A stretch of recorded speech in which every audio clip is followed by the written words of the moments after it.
Bonjour et bienvenue sur Meilleur Placement, nous sommes le vendredi 13, vendredi 13. Vendredi c'est votre argent et là ça va être chaud, on va parler élections britanniques, on va parler de la force de l'économie américaine, on va parler bien sûr de la guerre commerciale, on va parler, ça c'est un peu nouveau, de l'immobilier, est-ce qu'il y a une bulle sur l'immobilier, on va vous dire ce qu'il faut penser des marchés avec un CAC 40 qui va essayer d'aller aux 6000 points aujourd'hui. Il faut dire qu'il y a quelques bonnes nouvelles pour les marchés. D'abord, bon, on s'est tous plantés, tout le monde s'est planté encore une fois sur la Grande-Bretagne, tout le monde expliquait que Boris Johnson s'était trompé, qu'en fait les Anglais, s'il y avait un deuxième référendum, eh bien, voterait contre le Brexit. Bon, on a eu des résultats, ils ne sont pas tout à fait définitifs, mais c'est un raz-de-marée total pour Boris Johnson et son parti. Il gagne plus de 50 sièges, c'est un score historique qu'on n'avait pas vu depuis Margaret Thatcher.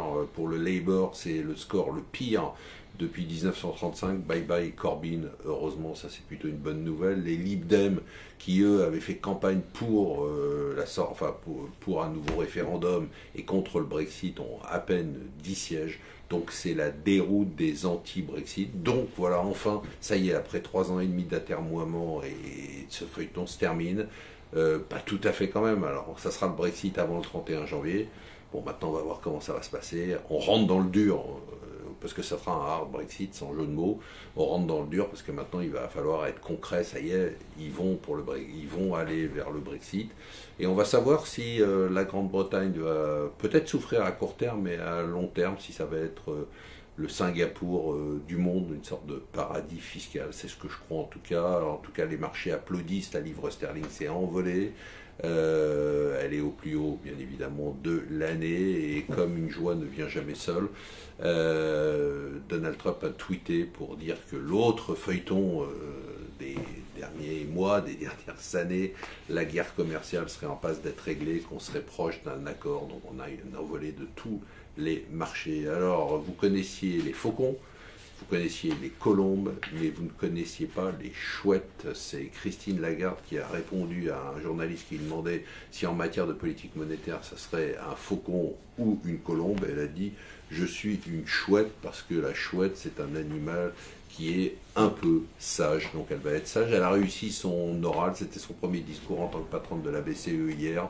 Bon, pas de mouvement sur les taux, mais enfin, elle a un style tout à fait nouveau. Bon, c'est pas difficile par rapport à Drupi, par rapport à Mario Draghi, plus souriante, plus ronde, plus avenante, avec un discours beaucoup moins technique, plus littéraire, et puis l'idée d'ouvrir un peu la mission. Donc elle reconnaît la mission de la BCE.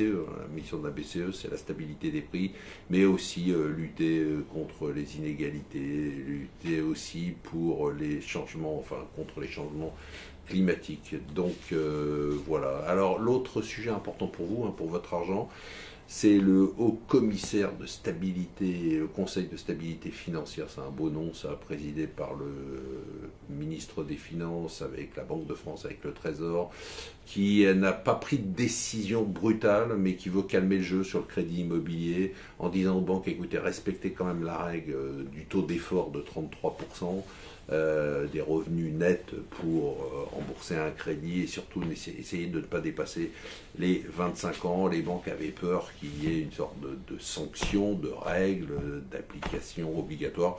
C'est juste une recommandation, donc elles vont continuer à faire ce qu'elles ont envie. Bien évidemment, c'est pour vous, pour la plupart d'entre vous, beaucoup d'entre vous, c'est toujours la grève, la galère, toujours des négociations qui vont tourner maintenant autour de cet âge d'équilibre, âge pivot, puisque la CFTT a été claire sur le fait que s'il n'y avait pas cet âge d'équilibre, eh bien elle arrêterait la grève. En attendant, la grève continue. Je vous rappelle ce soir, c'est votre argent exceptionnel sur BFM Business. Donc je vous souhaite, malgré toutes ces galères, une bonne journée et surtout un bon week-end. Reposez-vous bien.